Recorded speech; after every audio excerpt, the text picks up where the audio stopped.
First of all, I want young people to know that I grew up very poor in rural Alabama, in a very large family with a wonderful mother, wonderful father, 6 brothers and 3 sisters, about 100 first cousins on my mother and father's side, grandparents, great-grandparents, in a community of love and affection, in a community where everybody had to work, because we were very, very poor, working on the farm.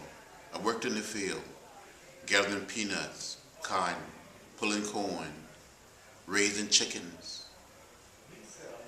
But I never became bitter, never became hostile. When I would visit the little town about 10 miles from my home, Troy, 50 miles from Montgomery, or visit Montgomery or Tuskegee, I saw signs that said white men, colored men, white women, colored women, white waiting, colored waiting. And I would ask my mother, my father, my grandparents, my great-grandparents, why segregation? Why racial discrimination? And they would say, that's the way it is. Don't get in the way. Don't get in trouble. But one day, I heard about Rosa Parks. I heard the words of Martin Luther King Jr. on old radio. And I was deeply inspired to find a way to get in the way. To find a way to get in trouble, good trouble, necessary trouble. And when I had the chance, I did all I could to end segregation and racial discrimination in America.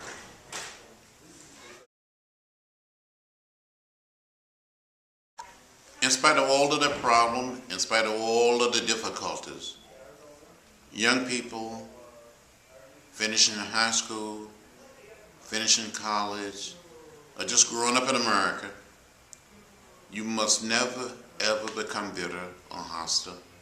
You must not get lost in a sea of despair. You must keep the faith and keep your eyes on the prize. Keep believing. Keep holding on to your dreams. My generation never gave up. We were beaten, arrested, jailed. Some of my friends and colleagues died in the struggle for civil rights. But somehow deep down in our soul, deep down in our gut, we believe, we had faith that somehow in some way we will overcome, we will prevail, we will live to see a better day. These are very difficult times in America, but we cannot wallow in a sea of despair.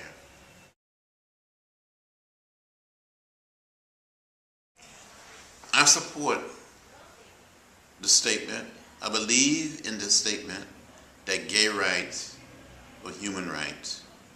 No one should be denied their rights. No one should be abused because of their sexual orientation. No one should tell a person who to love or who they cannot love. It's better to love than to hate. And as an individual, I fought too long and too hard against discrimination based on race and color, not to be against discrimination based on sexual orientation.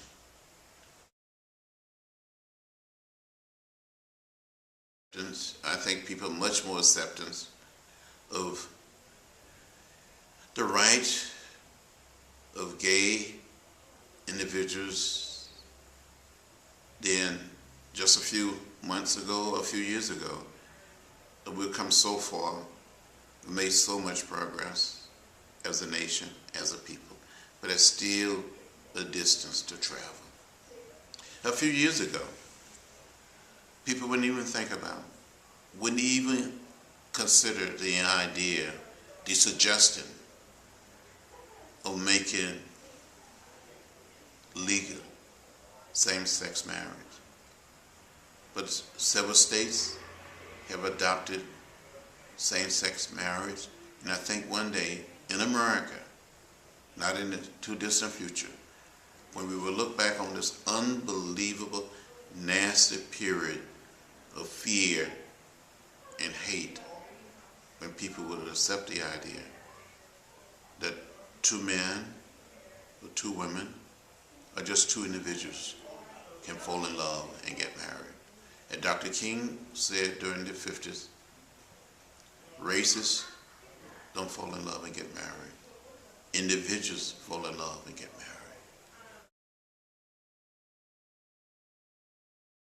Well, so many members of the black family grew up with this idea that the black family is a family of a mother and a father and children, a grandmother and a grandfather, a great-grandmother and a great-grandfather. But a family is a unit of people coming together. It can be two women and children. It can be two men and children. It can just be two people of the same sex making up a family unit. But the black community has been afflicted with the disease of pain, of fear, and habit. And somehow, in some way, it's been embedded in their being, almost in their DNA, that if two people of the same sex come together and fall in love and get married or live together, that is something sinful, that is something evil, that is something wrong. But we must not do anything to destroy the dignity and the worth of every human being. And if you believe in the spark of divinity, there is a spark of the divine in all human beings. It doesn't matter whether it's straight, gay, lesbian, transgender. We all are children of the King.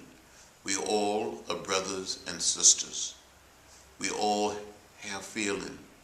We all love, desire to be loved, and need to be loved.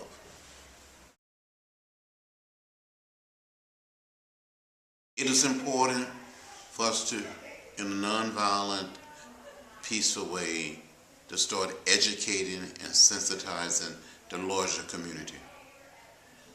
That's not in the room for us to be putting down people or bullying people, talking about people, isolating people because of sexual orientation. There's too much, just too much meanness. There's too much hate of people, like individuals or groups, when they express their sexual feeling, their sexual identification. We got to embrace all human beings as part of the human family. And when we see someone abusing someone, or bullying someone, or putting someone down because of sexual orientation, we have to say, that's not right, that's not fair, and it will not be tolerated.